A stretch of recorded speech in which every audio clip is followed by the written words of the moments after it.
you do with video, is this just you that does it? This is your company and you're the one heading this up, or? Yeah. So my quick background is, so I've spent 20 years in med device sales. Yeah, you hustle. That's what, when I read that on your LinkedIn, I'm like, yeah, that is a grind. Yes, it is. And like, so I love that you use that word, because, well, like if I have something like an eraser and I like grind it down and there's nothing left at the end, like why would I employ a sales process that implies at the end of it, there's going to be nothing of me left because I'm just grinding it down all the time. Yeah. So I left. I took a course from a guy named Matthew Ray Scott, and because I thought I was going to be on the evening news for like losing my mind and killing people at my company. It was that bad. It was, I worked with a bunch of knuckleheads. So I needed out. But yeah, your body did too. You would have gotten sick with time. That sounds like a recipe for illness. It was a challenge. It was a struggle. And I wasn't finding enjoyment in selling anymore. And when I first got into the industry, I was in the operating room with people on their worst day. Yeah. But things went smooth, and I sacrificed a ton to do it. For 7 years, 24/7 on call. I had no life. Oh. But at the end of 20 years of doing that, like none of it was fun. I was just moving widgets, and there was nothing that was rewarding anymore. So I took this course, and the minute I took the course, I realized, like, holy crap, the applications for this are huge. So I left and I started working with, so I own a franchise or an agency, but essentially it's like me and two other guys. Okay. So I own my own agency, and then the two founders, still continue to create content. But what I do is I train salespeople how to use personalized video to earn attention, build trust, etc. But I have this like spot in my heart for fundraising. And I believe that, and that's why I reached out, was because I saw how I made a post on some guy's LinkedIn page, and I'm waiting for this guy to ban me and block me from posting, because I think I know who it is. Yeah, we won't say his name. Yeah, don't worry. I was going to say anything. But, he regularly posts about like direct mail, greatest thing in the world. Like it's what a great value add. And I know that it has a place. But if you're trying to build a relationship, if you're trying to build a connection with your donors and your benefactors, there's better ways than a $10,000, direct mail campaign. Well, I got thoughts for you, but I don't want to cut you off. No. So anyway, you made a comment. I posted in this guy's like comment section, and you followed up and made a comment about video. And I was like, this is my girl. I have to talk to you, because with the exception of, I do work with some nonprofits who have adopted the use of video because they get it. But you're the first person other than them. So let me hear you. Well, just about nonprofits, I'm impressed you can even get your foot in the door with a nonprofit, because nonprofits are notoriously lean. The fundraisers that are on the ground, they're kind of, sometimes they're suffocated by either the board or the ED, who have very high fundraising expectations, but they're not given a bigger budget to work with. And so to get your foot in the door to even work with a nonprofit can be a challenge, because they don't know what they're missing. They only know that this is what I raise annually. This is what we raise. We're expected to raise that or a little bit more, but they don't know that their job could be made far easier. Things could be done better, and relationships could be stronger, and donors could be retained for far longer by using other methods. So I'm just surprised even that you could get your foot in the door, which must obviously be reflective of your ability to communicate value and earn trust and keep it, because that's what you do. And then you help other people do it. So anyways, I'm just surprised. I'm surprised. I have things to learn from you, because working one-to-one with nonprofits, providing consulting to help them improve their fundraising process, I find it hard to get my foot in the door, because they literally are used to what they're used to. They don't even know that the world, it's like growing up in poverty. you have no clue what it's going to feel like to have more money. So you have no reference point for when things are expensive or not. So anyways, but as far as using video, I think when you're a hammer, everything looks like a nail. So I think when somebody, so it's like that in the health space. It's like that in fundraising, or, you know, if you do direct mail and you get great results, well, direct mail is it. The thing is direct mail has like 100 years of research behind it. So I love direct mail simply because we've got data.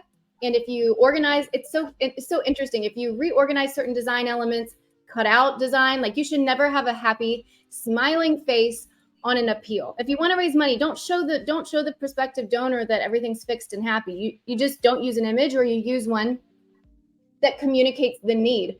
So anyways, there's science, and they've got heat mapping studies to figure out where the eyes go when you look at a piece of direct mail. So I could see why that is the default, because only 12% of annual revenue even comes from the online space. So what does that leave then?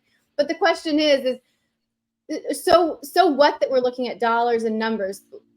How much more could you be raising, and how many more people could you be helping if you simply retained the donors? You literally retain, for a one-off donor, there's like a 22% retention rate. That means you're losing a ton of donors. And so, like, anyways, it pains me when I work with nonprofits. They always say, we need new donors. And I'm like, very nicely, I'm like, well, I don't know if that's really the case. Let's take a look at your donor file and see who's lapsed, who's been giving small amounts over years, but we know could likely give more. Your next major donor is in your current donor file. You don't have to go find them. They're just sleeping. I like to say they're sleeping. So anyways, video, love video, because video is authentic. You can't manufacture authenticity. So what I have my executive director do, because I do consulting and then I work one-to-one. What did I just say? No, I do consulting with nonprofits, and then I'm a development director. So what I do is I feed the ED. I'm like, hey, we just got $1,000 gift, whatever. I need you to send a video to the donor, and I need you to thank them, tell them what their gift will do, and just be authentic. So we do this all the time. He's just taking walks, getting his steps in, because I don't know, that's what he does. And he'll just be doing thank you videos. So I send him 10 names. He gets them done within, I don't know, 20 minutes. And it's a take on the cell phone. And then we text it, okay? Because texting is like a 99% open rate. So ultimately, I think it's video and cell phone is the goal, because email, you go into your email to delete. You don't go into your email to read. So I'll stop there. No. That's great. So I have my feelings about direct mail, which is this. I open it while standing in front of the trash can. You got it. Like, there are, and my wife and I, we have things that we are very passionate about and that we give to. And I say that not to impress you, but I say that to impress upon you. You got skin in the game. Yeah, like we feel that it's imperative for us to give back to the things that we know are important. And even those missions, I'm like, nah. Yeah. And that's that. I mean, it's wasteful, right? Like I'm not a tree hugger. I'm not like, oh man, all the trees that are being killed. But I just feel that. So yeah, I feel that it's not as effective as it could be. Now, but what if the organizations you gave to, what if you heard from a board member or an ED and they sent you a video saying, Doug, thank you so much for your gift. This is what it did. You got that. Let's say you got that. And then you got an email. Hopefully you open it. You might not. So you get a couple emails in your inbox telling you this is kind of what's happening. You've been a part of making this amazing outcome happen. Then when you get a direct mail appeal, if it's personalized, you might give. Possibly. But I do think there is this routine of, it's like it's screaming, give me money before you even open the envelope. Like people are not designing with any human elements. The ultimate goal is to make direct mail like a human touched it. Crooked stamp. Having an actual person write on the outside, like for my major donors, I'll do it actually.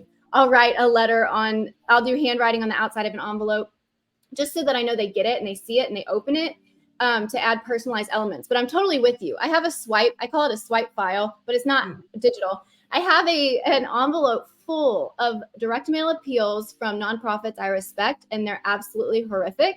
And I keep them. So that way I can train myself when I'm writing my own direct mail appeals or I'm helping one of my nonprofits. I can make sure that these horrible things I'm seeing in these appeals, horrible as in like reducing response rate, and it's just like so not human or personal, that we don't do it. So anyways, it's so funny to me. I've got this big old file of really bad appeals.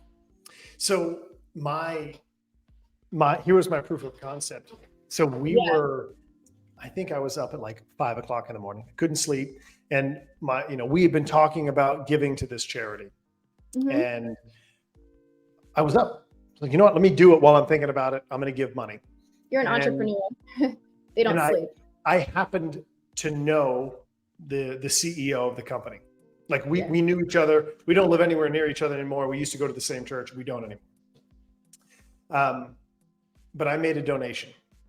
And like 30 seconds later, an email pops up from him.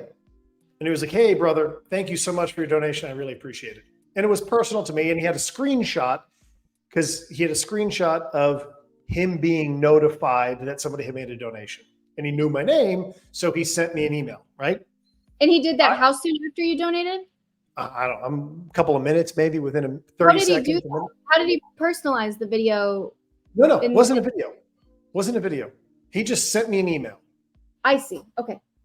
He sent me an email.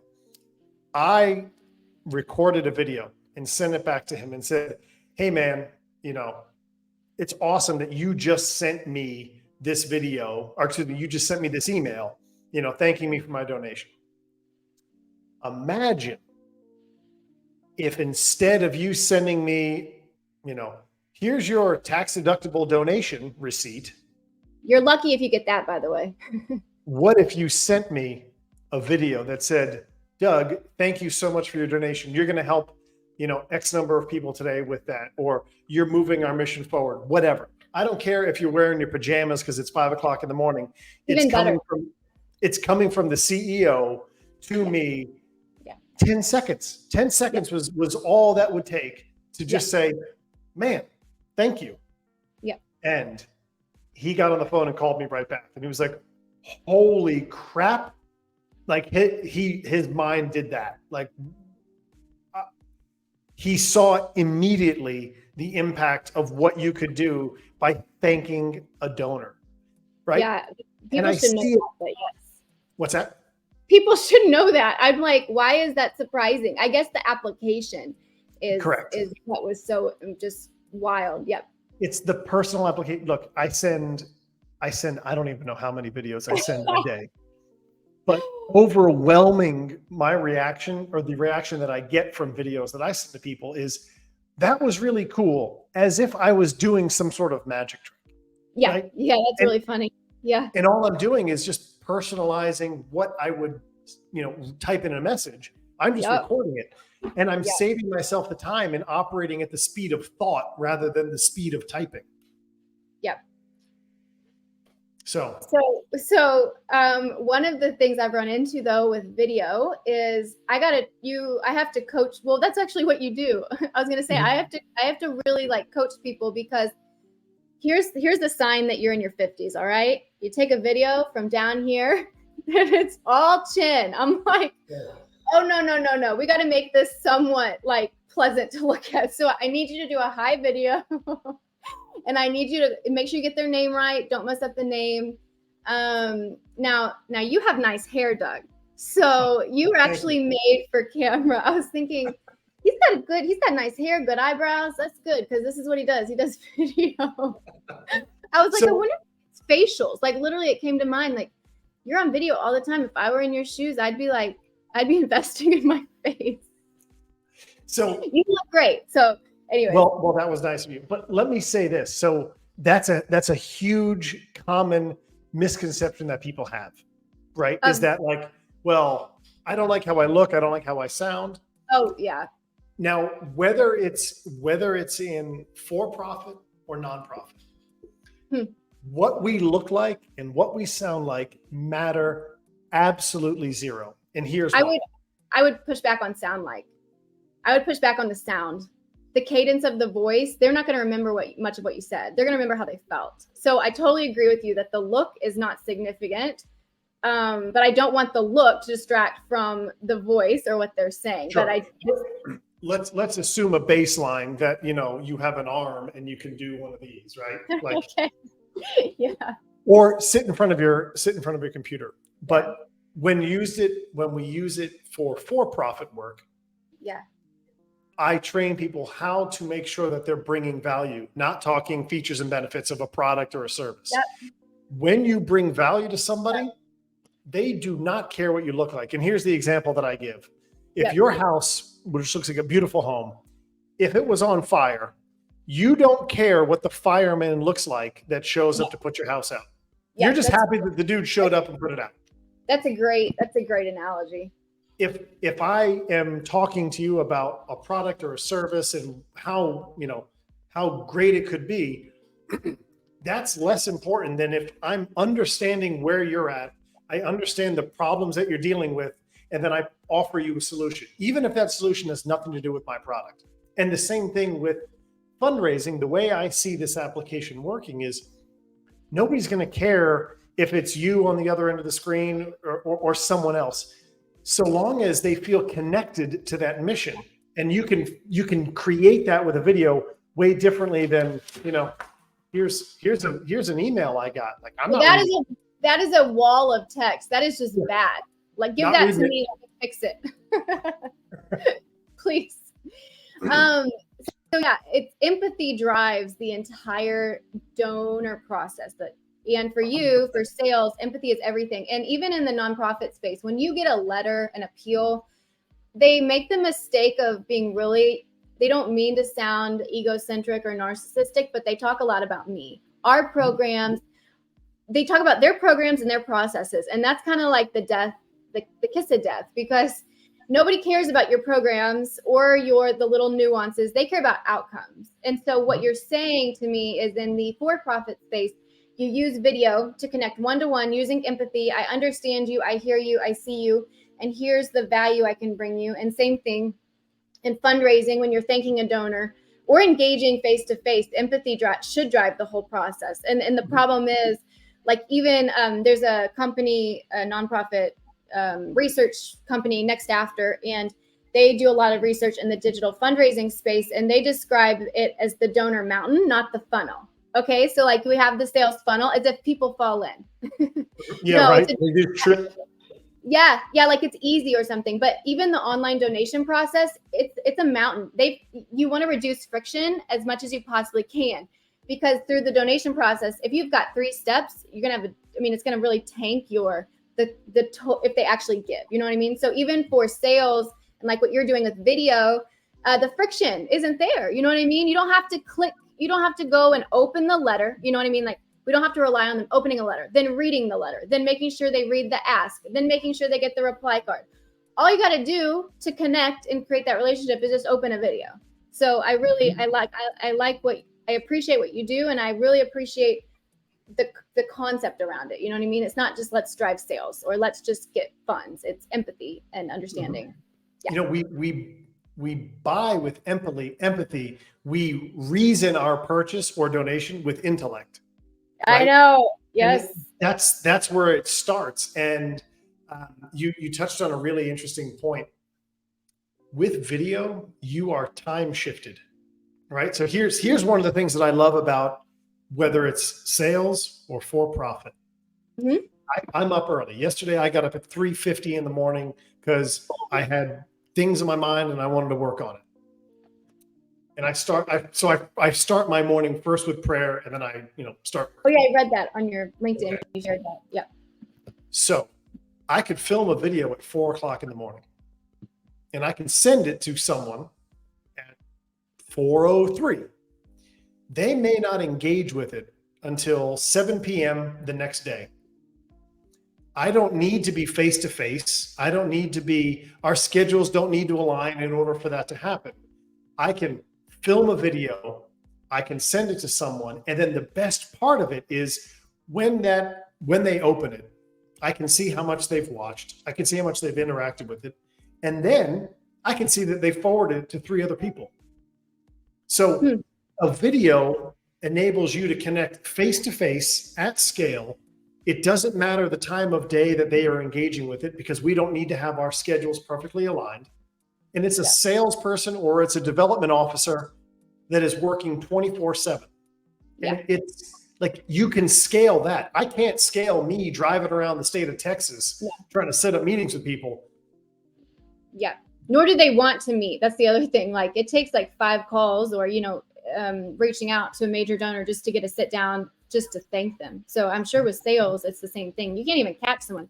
Now, when you're saying you can see how long they've watched and all that, and when you're sending it, how are you sending it? And then you're using what platform do you use to send it? So right now, I'm using, there's a number of platforms. I am platform agnostic, right? Like, I don't sell an app. I'm not pushing an app on anybody. Interesting. Okay. So what that enables me to do is, like, if I find a better app that I like, I'm gonna train people how to use that. I use an app because if you have an Android phone and I have an iPhone, and I send you a video from something that I've done on my phone, will you open it on your phone? It looks like it was filmed with a potato. Like, it's terrible quality. The other issue is that when you use one of these third-party apps, it gives you all the analytics on the background, and it converts it at the quality that it was filmed. It maintains that quality. It converts it to something else called an iframe, and then it bypasses firewalls. So you're able to send it and ensure that it's been, When you say bypass firewalls, we're talking like email, like how you get bounced out of email if they. Okay, so you're using a third-party app. I'm going to ask you your favorites in a second. You use a third-party app, and then it tracks analytics and whatnot, and you send this via email, not text? Well, so I'll use text, but I have certain criteria that need to be met in order for me to feel comfortable sending it on text. Because generally, when I get a text message from a number I don't know, it's either my car warranty is expired, right? Like, I'm not answering it. It's some politician trying to get me to donate, or it's somebody from Malaysia trying to get me to build a web page. That's helpful for me to know, because of what I do with nonprofits. I mean, my cell phone number is like everywhere. So at this point, I'm not even protective of it because it's just everywhere. But that makes sense. Okay, so, and actually, I bet there are platforms that you could text a video from and keep your personal number private. Yeah. Sorry, I'm thinking out loud. So, but you do find, though, emailing a video gets opened? Yeah. So here's over something like 27,000 videos, 76% open rate.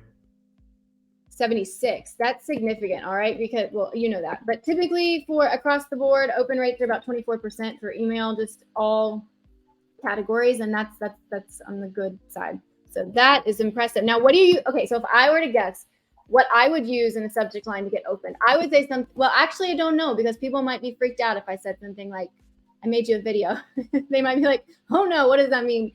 Or I might get kicked into spam because of that. So what do you say to get open? Because the subject line is just as important as content. So Correct. I mean, look, anytime you send an email, it's important to make sure that your subject line, it completely varies, right? Like, some days, I'm feeling silly, so I have a silly type of. You're funny. You're funny. You're interesting. You're not boring. Well, no, emails are boring. It honestly depends, right? I also use. Give me an example, just so people have an idea. Like, how would you get a video to someone and make sure it gets open? Because people are boring. So I sent a video to somebody that connected to me on LinkedIn. I sent them a video, and her name was, I think it was Tammy, and it was like, hey, Tammy, here's 37 seconds worth of me. I love that. The 37 seconds. All right. Because you posted about this on LinkedIn, but basically you posted a stupid picture. Repetition is just like when you have the same, your eyes get used to it. It's like when you're trying to edit your own draft of something, you miss the mistakes in there because you keep seeing it. So you want to break into their world with something different. So when you say 37 seconds, I just think that's genius. It's so specific, it's comedic. So that's why I wanted to hear, so people at least have an example of like how you go about this, because it just takes a different type of thinking, like you're used to being up in the morning and thinking with racing thoughts and stuff, but it's a creative part of the brain you got to tap into. So that's helpful. I mean, I think it's years of running face first into a brick wall of just doing the same thing, right? Like as a sales rep in med device, you can go to the hospital or an office and try and stalk the doctor and get a meeting. That's horrible. It's awful. Doctors are not, well, depending on the doctor, that you're dealing with big personalities too. Because I'm trained as an RN nurse, so yeah. Yeah, I saw that. Yeah, and you could drop off literature at their office. You could send them an email. Like you've got three things you could do. The number of hours I've spent in a car parking lot waiting for a surgeon to arrive at the hospital, like surgeon parking, so I could figure out what their license plate was, so that I could then later on drive by their office and know whether or not. Oh yeah, but that way I would know whether or not they were in their clinic and what days they were in clinic.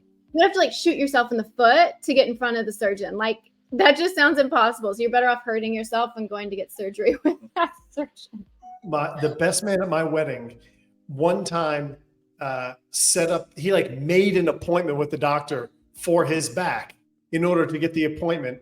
And, he legitimately had hurt himself, but he went to this doctor so that he could have like 15 minutes of his time and try and I admire the grit. That takes a different type of human to grind it out, because you have worked. I mean, that is unreal. That I would lose my freaking mind. I would literally feel like that's just crazy. So yeah, so you know how to break up the norm to at least get someone's attention, but on top of that, you provide value, which is phenomenal, because it's one thing to switch things up and not provide value. You actually provide it, which is why I love your posts on LinkedIn, because they're always interesting.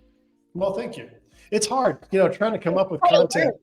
I try to learn from you, because even if you posted something like that you thought was subpar, I am 1,000% sure it would still be innovative and provide a unique perspective, because you can't help it, Doug. It's just who you are. That's what your training has been. You know what I mean? Well, so, yeah, you probably think and try really, like you want to make sure it's just right, but you could post anything, a lot of value. I've got one tomorrow that's going to be off the wall, but we'll see, we'll see how. I can imagine what that would be, because you posted that picture. You had on, I don't know what you had on. You had on a tunic or something yesterday and a fake toy gun. I don't know what it was. It was late last night when I looked at it. So. Well, this morning I did one where I was wearing my daughter's like unicorn hairband. Oh, I'm looking forward to that. It wasn't that. I'm looking forward to that though. I'm trying to remember what I was. So in any event, oh no, you know who you're thinking of? You're thinking of Chris Bogue. Did he do that? Yeah, yeah. Well, I'm embarrassed, but it was like 3 a.m. last night. It's so right. You wake up when I go to bed. So sorry about that. No. Don't worry about it. So how about this? Tell me about like what's been your biggest achievement in terms of like your biggest win, and like what was that scenario like? What did you have to go through with one of your customers? And why would other customers want to follow suit and come work with you? Oh, that's such a nice question. I think, well, before we talk about wins, I think a lot of people like to talk about what they've done. I've done this, and this is why you need me, or why I could help you. But ultimately, it comes down, like we've talked about, comes down to empathy and being able to take a global look at what your client's dealing with. Because a lot of times, like we're talking about someone who's a direct mail expert. Well, if you're a hammer, everything looks like a nail. They're literally going to interpret all your problems, all your successes, all through one lens. And so you really want generalist. It's very hard to market as a generalist. Nobody wants to work with a generalist, but you need a generalist who can look at, the problems, successes, the strategies you've got in place, and be able to kind of take a global look and say, this is low-hanging fruit where we can get you quick wins. And then as we get quick wins and pick up momentum, we can work on some other things. Because a lot of times I think it's important to make sure to engender trust. You always want to make sure you get some quick wins and you identify low-hanging fruit. So at least they're like, okay, I've got this. Because fundraisers, the turnover rate in the nonprofit sector as a development director or fundraiser is abysmal. So not only is donor retention rate extremely low, the fundraiser retention rate is abysmal. And that's because you work crazy hours, you're not paid much, And most fundraisers are doing all the things. They're doing programming. They're doing something as little as like, let's choose the centerpieces for the event. I mean, they are run into the ground. So ultimately, it comes down a lot of times to what you would do in for-profit space. You're coming up with systems and strategies that save time, like with video, and provide value. So all I have to say is, I think empathy and really being able to understand where your client's at is important. And it sounds basic, but it's not something you get all that often. So as far as wins, I am newer working with nonprofits. So I've got several clients. So right now, when you're talking about fundraising results, those don't come right off the bat because relationships are not efficient. Okay. Like relationships are not efficient. They must be nurtured and authentically cultivated. So quick wins would be something like, hey, we got your email open rate from 20% to 55%, and we're getting responses back. So to me, open rate doesn't mean much, but getting responses and emails and hearing back from people is huge. So right now with my nonprofits, we're working mainly on just let's create and strengthen relationships, because whether your donor file is 300 or 3,000, those relationships are gold and you have to cultivate those. And you can do it at scale. So as you've talked about with video, if I were in your shoes, let's say I had a donor file, let's say I had 300 major donors. That's a lot of major donors. So I got to take that back. Most nonprofits don't have 300. Let's say we've got 75 major donors. Okay, that's more realistic. I would have whoever I was working with, hopefully I could get the ED or some senior person to make videos.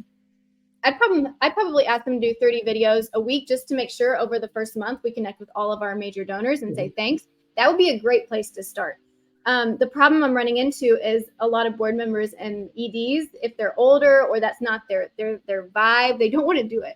So basically, I've got to work at the pace that my nonprofits can work at, but we are getting wins. But I would say personally my wins, because I've worked far longer as a development director, I tripled our fundraising in my first year working as a development director, and the revenue was substantial to begin with. So I tripled it, and I didn't triple it through sending more appeals. Okay. We do very, very little fundraising because of the unique, I work at Go Like Ministries, and it's kind of a unique, we have people come and they pay, but things are subsidized so that it's more inclusive for lots of families to come. It's a family Christian vacation place.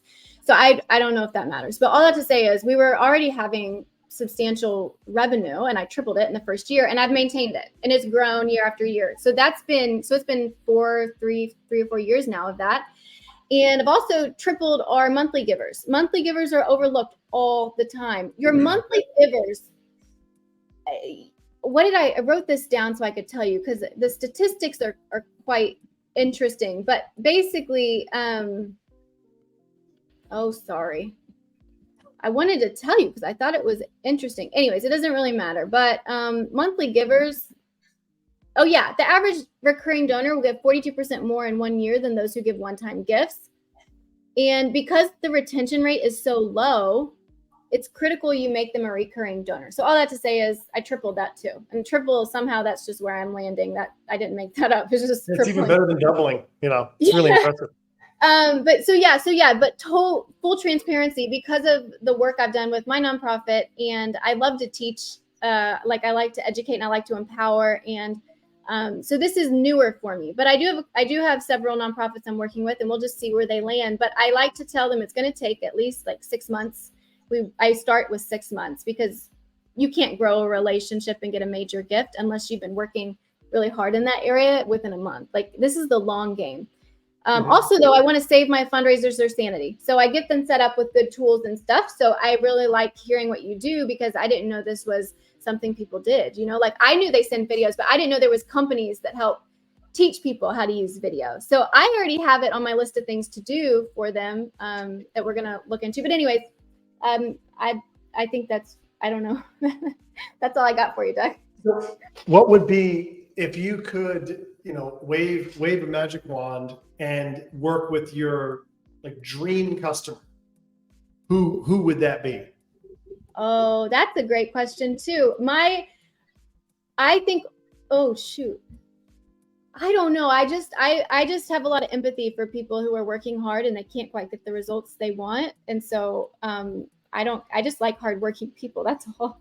In most nonprofits, they work quite hard. So I feel a lot of internal delight though when I can lift some of that burden from them. So when we Mhm. finally get systems in place for them that are working and I get an email saying, "Oh my gosh, like we just got this gift," or we have X amount of monthly donors now. When I get those emails, like that's like, I just feel like so much delight because I think, okay, they're getting a win. They're finally feeling like all their efforts being paid off because there is nothing like I've had a lot of health issues and it's literally like you're treading water. I know, because of your work in sales, you're treading water. You can't make any progress and you would literally rather just tap out and die because it's just, you cannot get progress. So I love helping people see measurable results and get praised for it because fundraisers rarely get acknowledged. And so when you can come to the board or the ED and say, hey, here's the raw data. Oh, I love when I can help them do that because finally they're appreciated, but they've been working hard the whole time. The problem is they didn't have the data. And Americans and in general, you're praised for results. You're never praised for what you do in the non-successful times. And I think that's really sad. So I also, from a personal standpoint, really love empowering and encouraging that person because sometimes all you need is someone to say you're doing great, you can do it, and then give you the strategy and bam, like you're off to the races and you're finally getting the momentum you need. So anyways. No, and I think you bring up two really good points. I think one, look, it's why we sit on a endlessly because it's a dopamine hit, right? And a way that you can tap into that, and this is not a sales pitch for video, but when you send a video to someone and they open it and you see that they've opened it, you're like, holy crap, I just got an engagement, right? And if you're comparing it to either direct mail or even handwritten notes, right? I do a ton of those, yeah. You don't send know. it out into the ether and go, if it comes back to me, if it comes back to me, you were meant to be mine, right? But if you don't know if they ever engage with it. And I heard someone say spray and pray. I don't even know what that means, and it doesn't sound, but that's basically what a lot of fundraising is, and even with marketing. Like you have a limited budget, and you're just going to try what the research says you should do, and it's exhausting. Like you said, it's like we're just going to write all these handwritten notes and hope that they get opened. I mean, the worst is when a handwritten note comes back. I'm like, oh my gosh, I wrote all that, and now it's come back to me. So so keep going. Sorry. No. So I think that positive reinforcement that things are working can be instantaneous by using video. You get to see that someone engaged with it, and I think we're living in a time where AI is like the third word that everyone talks about. It's like, oh, my company's AI, right? Like, I'm not going to be surprised if the trash guy starts trying to like demonstrate that he's got AI, in his trash truck. And what I think AI needs to stand for is authentic interaction, not artificial intelligence. And we're going to be so inundated with everything being AI and being automated this and automated that, that we're already there where we're craving interaction with a person that's real and authentic and human. And when it comes to a nonprofit, you've got people that are donating, right? For the most part, let's be honest, right? Like if you could go work at a for-profit job and make $50 an hour, but you're choosing to work at a nonprofit, same skills, but you're going to get $25 an hour. You're donating your time, talent, and treasure to this cause that you believe in. And when you empower your employees, your not gift givers, not gift getters, what's the word I'm looking for? Development officers, right? No matter where they are. What's that? Oh, he was just funny. You said the gift getters, gift givers. I mean, and then we landed at development director. I just thought it was cute. Keep going.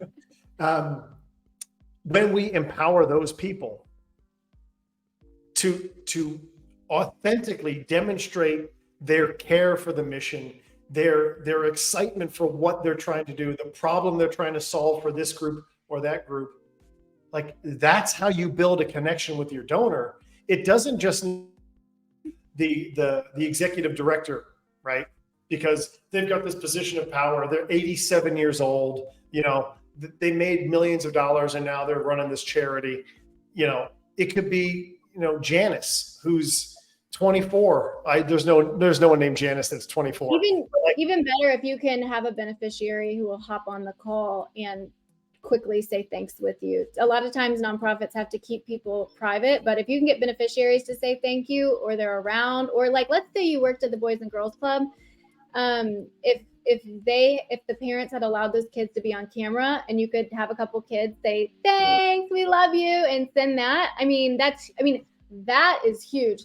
But obviously it comes down to proximity and if it's appropriate to have someone on camera. But I love to do that. If we can get like people on the ground.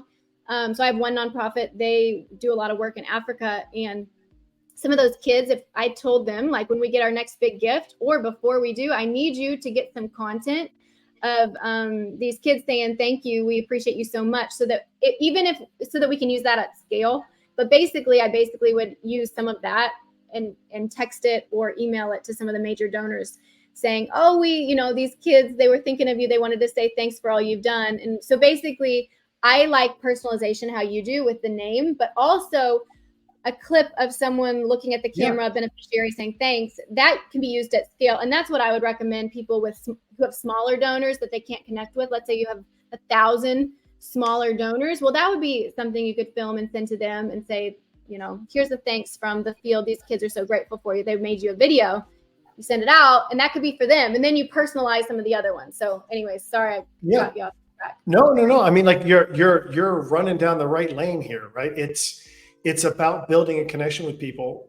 Look, whether you're buying, selling a product or donating, people buy from people they like. People buy from people they trust. Yes. People buy from people they know. And trust is huge with nonprofits. Even though AI is huge, nonprofits are like 20 to 30 years behind. Like, we're still setting up like how to put in the donor's name at the top of the email. So basically, what was the point of me saying that? Trust. Yes. If you don't send a prompt receipt that includes that you've donated to a 501, if you don't include that language, you're starting to erode trust from right off the bat, because you're not even reporting appropriately. So that's why a good thank you is so important, because it establishes trust as well. People, when they give to a nonprofit for the first time, they donate and they hope for the best. It's like, you don't know for sure where your money's going to go. They have a reputation, but basically it's your job as the fundraiser to use video, things like that, to build on that trust and make sure they come back and continue to help. So anyways, I was thinking of what you were saying about selling. It comes down to empathy, trust, and connection. And that's just across the board. So let me ask you this. What is your adoption rate of the customers or clients that you work with? Mm-hmm. How hard has it been for you to get them to adopt using video? It's been difficult. So the younger they are, so the problem a little bit is this. If I'm working with a young development director, they're fine with that. That's because we're so used to TikTok and Instagram and all that they love that idea, because it's time efficient, it's authentic, they can do it at scale.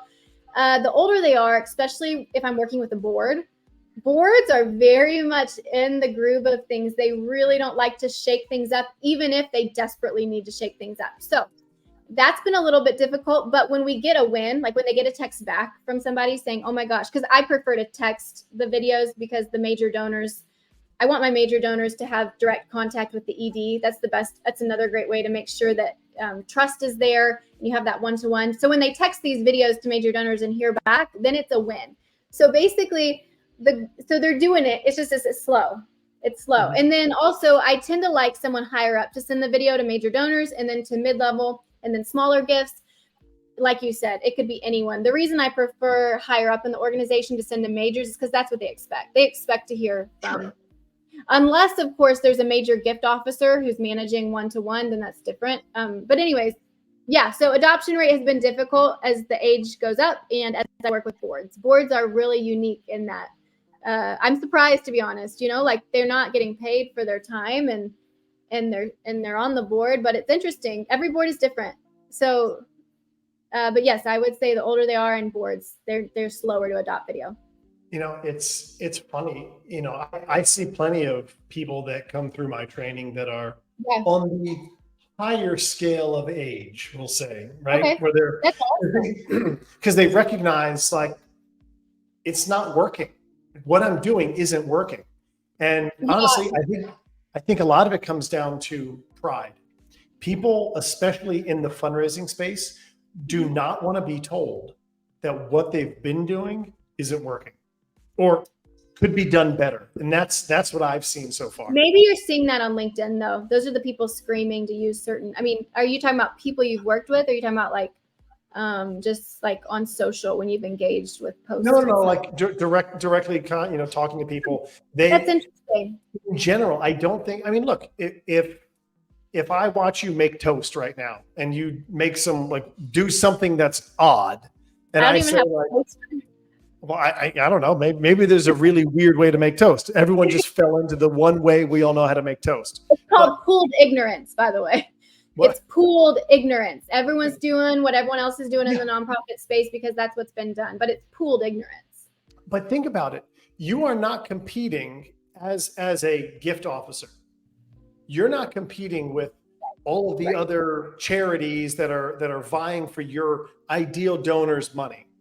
You're also competing against Best Buy ad. You're competing against the boring email that you received from somebody else. And when we continue to just do the same thing that everyone is doing, we have like plausible deniability. Like, well, I mean, everybody's doing it. It must not be working for anybody.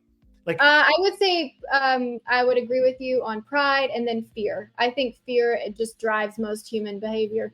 So I think the fear of looking stupid or not saying the right thing, but pride, yes. So I would say pride and fear, and actually they probably are connected.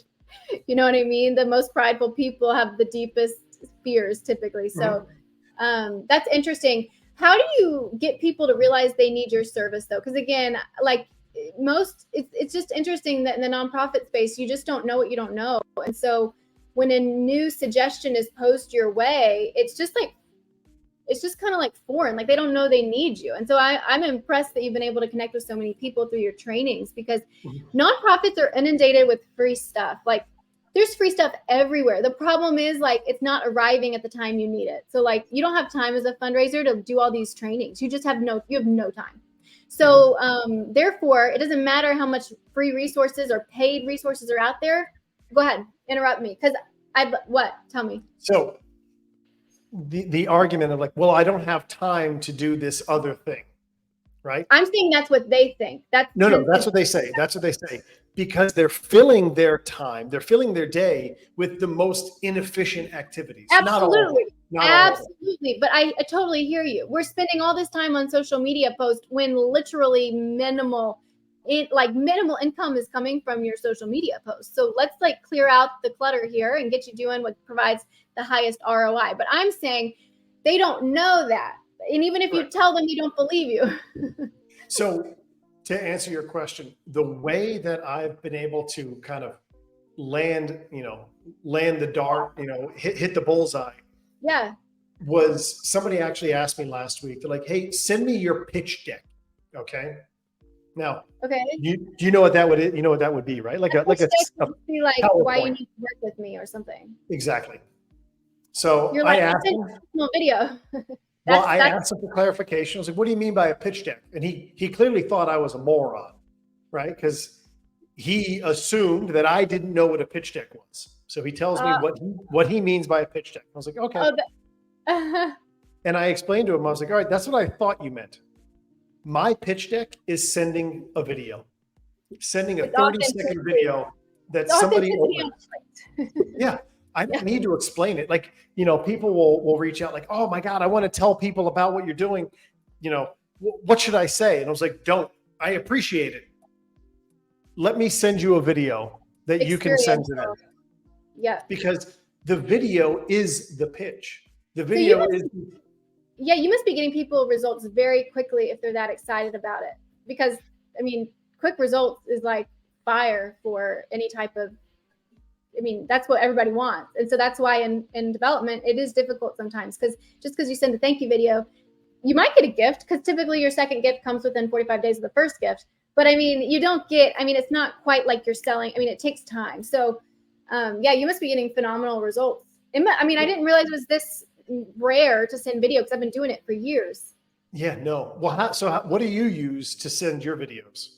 Well, for efficiency, and because I'm literally, efficiency and just efficiency. I just have them use their cell phone and send it. I haven't considered quality, because I figured typically, like when I call donors, I do a lot of phone calls and I'll leave voicemail. So I have an app. I don't even know if I should say this. I have an app that sends me directly to voicemail. So I can make 100 calls in an hour and a half, and I'm able to leave personal messages, thank them well. And I got to get in the right headspace though, because making 150 calls or whatever in an hour and a half is like a little exhausting. I'm going to do that actually after we get off our call.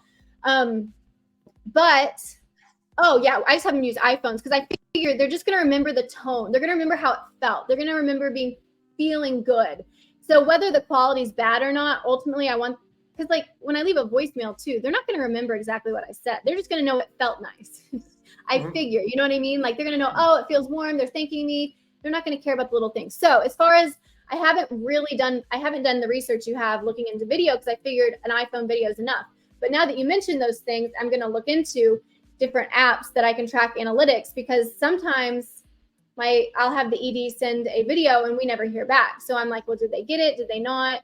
Sure. But yeah, I hadn't even thought about quality, because I figured no matter what, they're going to feel thanked. So, but now it's brought to my attention. So, and so I had for a long time, I had a Samsung phone. It was a great phone, but people would send me videos, or I'd send them videos, and it's a nightmare. Wasn't even working. You know what I do now, Doug? What's that? I even send videos. I got a gift from a guy that's interested in me, and so I just filmed a video, opened the gift, and said thanks, sent it his way. I got a gift from a family. Anyways, they sent me a gift, filmed one for them, sent it. So I'm not having to write very many thank you cards anymore, which is really nice. And it packs a punch. They're like, oh, thanks. So anyways, keep going. I'm sorry, I don't remember what we were saying. No, the value of being able to track the analytics, because you can A/B test every single message at that point. Now that is cool. Now that is an awesome idea, because I had never thought about split testing or running different tests with video, because because again, I'm sending it via text, but if I were to send via email, that would be even more valuable, because testing is everything. Well, and you with some of the different applications, you can still send it via text. That's not a problem, and you still maintain the ability to track analytics. But so cool. So cool. So for instance, go ahead. I trained a doctor who was complaining that he needed more referrals. He needed more patients. So we had him create. Everywhere. What's that? We got sick people everywhere. Well, I mean, for this guy did total joint replacements, right? Gotcha. So, gotcha.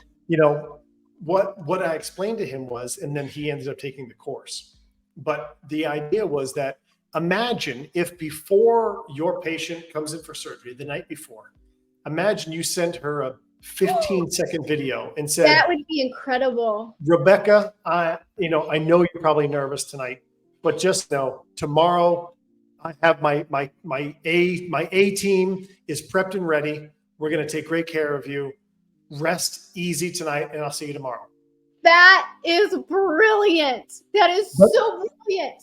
But here's this: if his issue as a surgeon is getting people in the door, you mean to tell me that lady when she goes back to her pickleball club, and they're like, "Hey, Tabitha, how's your elbow doing?" Right? And she goes, "Look what my doctor sent me," and then she forwards the video.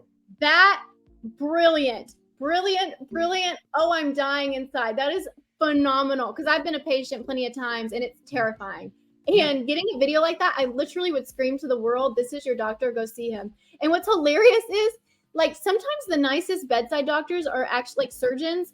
Don't pick your surgeon based on niceness, because you want the skill. But what's funny is it doesn't matter the skill. They always choose the nice one when you're looking at picking. And so that is just brilliant. Referrals like crazy. Doug. But wow. so imagine you're working with a nonprofit, a Christian nonprofit, right? I'll use this example. And you send them a video, even if it's the lowest person on the totem pole at the nonprofit, cool. and they send a video. When they go to church on Sunday, and it's a Christian nonprofit, it's aligned with their values and their beliefs. Look, I gave a $5 donation to this, and look what they sent me. Because it's not always, think about, and I know you know this, but sometimes someone who has tremendous means will start off very low because they want to, but they want to make sure that you're going to do right by their, like with their, if you do well with their little donation, you're going to do well with their big donation. Yeah, so, ultimately, you want to make raving fans out of your donors, and so and that's not happening. They're getting thanked. They're getting thanked, formally, and then we're not creating raving fans. So, like what you do with video, that's how you can create personal relationships and create fans. That instead of just I'm a donor, I'm like a fan, I'm part of the family, and then you get they chat about you. And I do like that you could scale. Would you give your audience an example of how you might scale a video for a small, nonprofits are getting tons of donations every day, especially the bigger ones. I mean, you're getting lots of $5, $10, $1,000. It is hard to even keep track of the data. So when it comes down to connecting with small dollar donors, how would you recommend using video to connect with 1,000? Let's say you're managing a full major donor portfolio, but you also somehow got everyone else lumped into what you're supposed to take care of. How would you approach that with small dollar donors?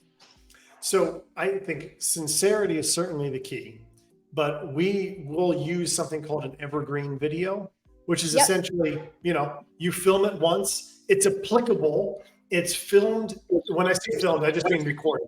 The script that you're speaking is generic enough that it feels unique and it's authentic, but can be used and repurposed. Now, here's something that's pretty slick.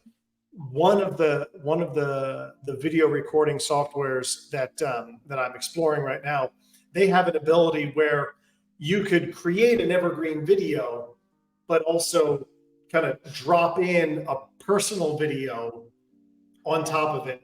So there's ways that you can. AI will eventually do that. That's a little bit of my concern, is that at some point, like there's podcast editing software, I'm sure you know about it, like Descript. You can basically edit your copy. I mean, you can edit what you're saying by editing the copy itself. So I could literally, So I'm sure at some point we'll have an ability to just swap in a donor name based on AI using your voice, but that makes sense. Yeah, I actually have one of my nonprofits. They made a birthday video. They had all the beneficiaries there and they all screamed happy birthday. I had them record that. And now we get that sent to donors on their birthday if we have that. So something like that in your, So anyways, you can, evergreen. I love evergreen content. Basically, even direct mail appeals. I know not your favorite, but I totally get where you're coming from. It's not as effective, but you can have an evergreen appeal that you basically customize based on the season and based on a program. So if it does well and you get a huge response rate, we'll just edit a little bit and make that your evergreen. So I love the idea of evergreen because it's so time saving and it allows you to test various things, pick the best and make that your. Anyways, so one of the companies, they have, like, you could create the evergreen video, but then it enables you, like down here where I'll put your name and how people can get in contact with you and where your website is. It will display, like if you if you had a donor list, you can set it up so that their name, like hi Barbara, would populate here on the banner, but the video itself is evergreen. Yeah, that's cool. What are you allowed to share the platforms you've tried out that have been the best, or no? So this one, I have an email out to the CEO asking to make one change, and if they make one change, I'm on board. But you and I'll connect offline with you, and we can talk about all the different ones that are out there. I would really appreciate that. I think it's imperative for you, like. You have analytics that you are not collecting, and in your world, like every data point is it's important. So yeah, the problem is nonprofits have so much data, they don't know what to do with it. And if you don't know what to do with it, so that's why I like the video. I like the strategic data points, because so what if you got data? You don't know what to do with it.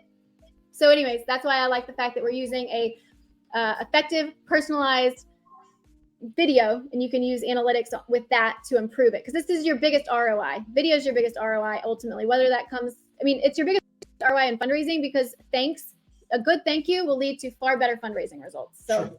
Well, and even just for you, right? For you to be able to say, hey, I came in, they were at this level, right? You triple everything. So naturally you're going to triple. But what if you were also able to say, hey, and then when we implemented this strategy, right? Again, you're back to the A/B test. Hey, it cost us $50,000 to do this direct mail campaign, and we saw this ROI. We started using video, which cost us $19 a month for the software. So cool. But we're getting this ROI, right? That's awesome. That is awesome. Great way to lay it out. Yeah. So, well, I know we're coming up here on our hour. Just one last time, right? This is Danielle Wallace. This is how you can get in touch with her and bring her on board to work with your nonprofit. Anything else you'd like to? No, share? I just, if people want to go to my website, they can book a free strategy call. So that way we can talk about, I want to make sure I value their time and energy. And so if they want to get on a call, we can quickly discuss what they're dealing with. That way, no strings attached. They get some help from me, and then they figure out if we can move things forward for them. We can, but they can, I'll let them decide. Fair enough. So I'm going to end the recording.